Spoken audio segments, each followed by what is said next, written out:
Photograph भी धोनी को बेहतरीन खिलाड़ी और कप्तान मानते हैं और गायकवाड़ को भी, तो वीडियो को लाइक जरूर कीजिएगा। दोस्तों, आरसीबी से हार कर धोनी बिना हाथ मिलाए मैदान से बाहर चले गए, लेकिन हाथ जोड़कर ना अब उन्होंने अपने संन्यास का ऐलान भी कर दिया है।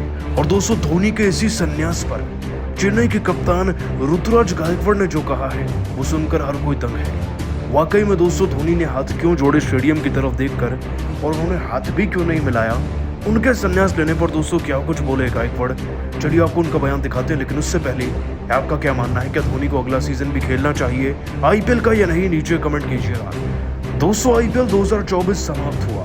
देखिए, फाइनल तो अभी होना बाकी है, लेकिन धोनी के फैंस के लिए अब ये आईपीएल नहीं रहा। सीएसके और आरसीबी की टीम के बीच में खेला गया नॉकआउट मुकाबला सीएसके की मुकद्दर लिख गया।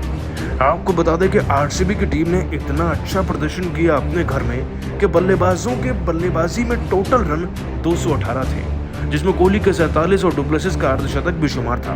पाटीदार ने भी अच्छी बल्लेबाजी करी और ग्रीन ने भी। 218 चेज करना बड़ी बात नहीं थी, लेकिन दोस्तों 205 तक भी पहुंच जाती ना चेन्नई तो बस काम हो जाता। नेट रन रेट उनका बेहतर रहता और वो आरसीबी को वैसे भी पछाड़ देते, प्लेऑफ में पहुंच जाते। लेकिन आरसीबी की किस्मत आज उनके साथ थी और मेहनत तो वो कर ही रहे थे। इतने बड़े स्कोर को डिफेंड करने के लिए आरसीबी के गेंदबाजों को अर्ली विकेट्स भी मिले, जैसे कि गायकवाड़ 0 पर आउट हो गए।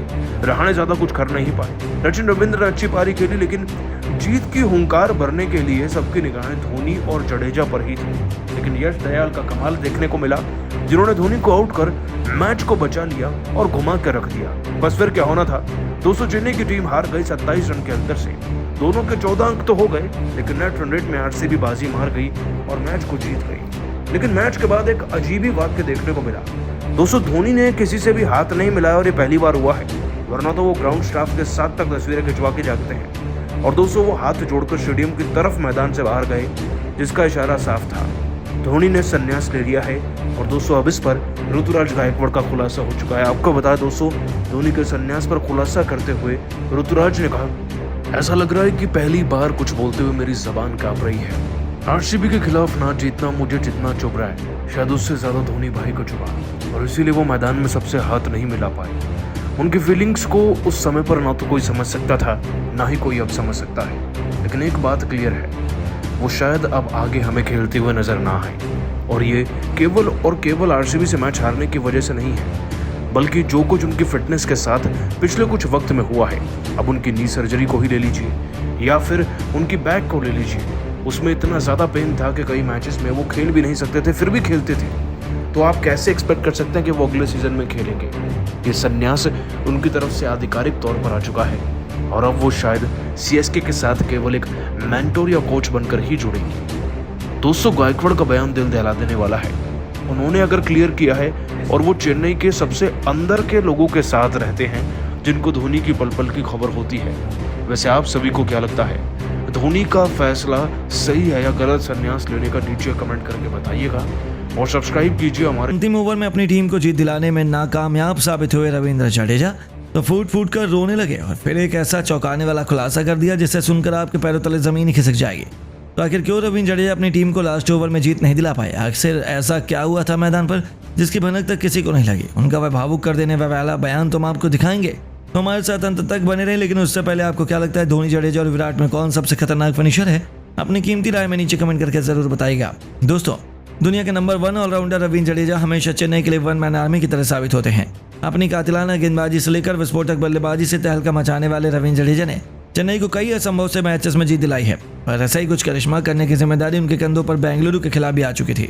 जी हाँ, दरअसल करो या मरो के मुकाबले में बेंगलुरु ने 218 रन ठोक डाले थे और इस लक्ष्य का पीछा करते हुए चेन्नई के बड़े बड़े नाम सभी फ्लॉप साबित हुए। हालत तो ऐसी थी कि 129 रनों पर ही उन्होंने अपने 6 बल्लेबाजों को गवा दिया, जहां से चेन्नई की जीत तो वैसे भी नामुमकिन मानी जा रही थी और अब उन्हें केवल प्लेऑफ में क्वालिफाई करने का आखिरी रास्ता बचा था।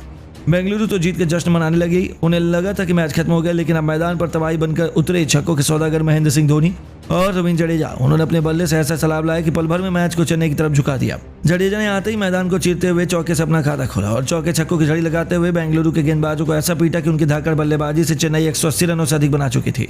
मैच पूरा पलट चुका था। उन्होंने धोनी के साथ 50 रनों से तूफानी साझेदारी को भी अंजाम दिया और अब यह मुकाबला लास्ट ओवर में जा पहुंचा, जहां आखिरी ओवर में चेन्नई को केवल 17 रन क्वालिफाई करने के लिए चाहिए थे। चेन्नई फैंस को लगा कि धोनी और जडेजा तो इसे आसानी से बना लेंगे और ये उनके बाएं हाथ का काम है। धोनी ने पहली गेंद पर छक्का भी लगाया, लेकिन जैसे ही वो आउट हुए उनके आउट होने के बाद चेन्नई के सिर पर मुसीबत के बादल छा गए और मुकाबला आखिरी 2 गेंद में जा पहुंचा, जहां 2 गेंद में 10 रन चेन्नई को प्लेऑफ में क्वालिफाई करने के लिए चाहिए थे। जडेजा दोबारा से पिछले साल का फाइनल का करिश्मा दोहराने का दम रखते थे, लेकिन करोड़ों फैंस तो उस समय आंसू बहाने पर मजबूर हो गए। उन दोनों गेंदों पर एक भी रन नहीं बना पाए और चेन्नई प्लेऑफ से बाहर भी हो गई। इस पर भरोसा करना चेन्नई फैंस के लिए काफी मुश्किल था, क्योंकि उनके थलापति जडेजा उन्होंने 22 गेंद पर 3 चौके और 3 खौफनाक छक्कों की बदौलत 42 रन बनाए और अंत में 10 रन 2 गेंद पर नहीं बना पाए। इससे बुरा और क्या हो सकता है।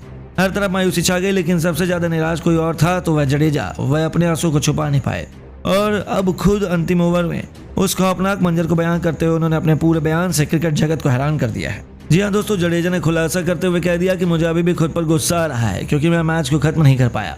आप मेरी आंखों में आंसू देख सकते हैं। मुझे लगा था कि मैं जीत दिला सकता हूँ, लेकिन मैं उसमें पूरे तरीके से विफल साबित हुआ। आप प्लीज हो सके तो मुझे माफ कर दीजिएगा। सच कहूँ तो जैसे ही धोनी भाई आउट हुए मैं काफी ज्यादा नर्वस हो गया था। यदि दूसरे तरफ वो होते तो मैं मैच खत्म कर देता, क्योंकि उन्हें पता होता है कि गेंदबाज क्या करने वाला है। लेकिन जैसे वो आउट हुए चेन्नई फैंस उम्मीदें हार गए। मुझे उन पर पूरा भरोसा ही था कि मैं मैच खत्म कर पाऊंगा और उसका मुझ पर गलत इम्पैक्ट हुआ। मैं धोनी भाई के लिए मैच जीतना चाहता था और ये सीजन जीतना चाहता था, क्योंकि पता नहीं अब वो दोबारा हमारे साथ खेलेंगे या नहीं, लेकिन मैं ऐसा न कर सका। मुझे नहीं पता मैं अपने आप को कब माफ कर पाऊंगा। तो दोस्तों, देखा आपने कैसे जडेजा भी धोनी को याद कर इतने भावुक हो गए कि अपने आंसू रोक नहीं पाए। लेकिन अब आपको क्या लगता है चेन्नई की हार का सबसे बड़ा विलन कौन है?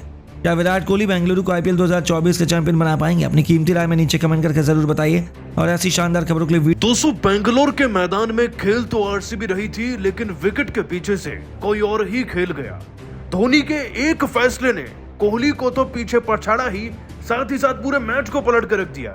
आखिरकार बेंगलोर के चिन्नस्वामी स्टेडियम में कैसे दोस्तों धोनी की ही चतुराई चल गई और चेन्नई वही मैच को जीत गया था।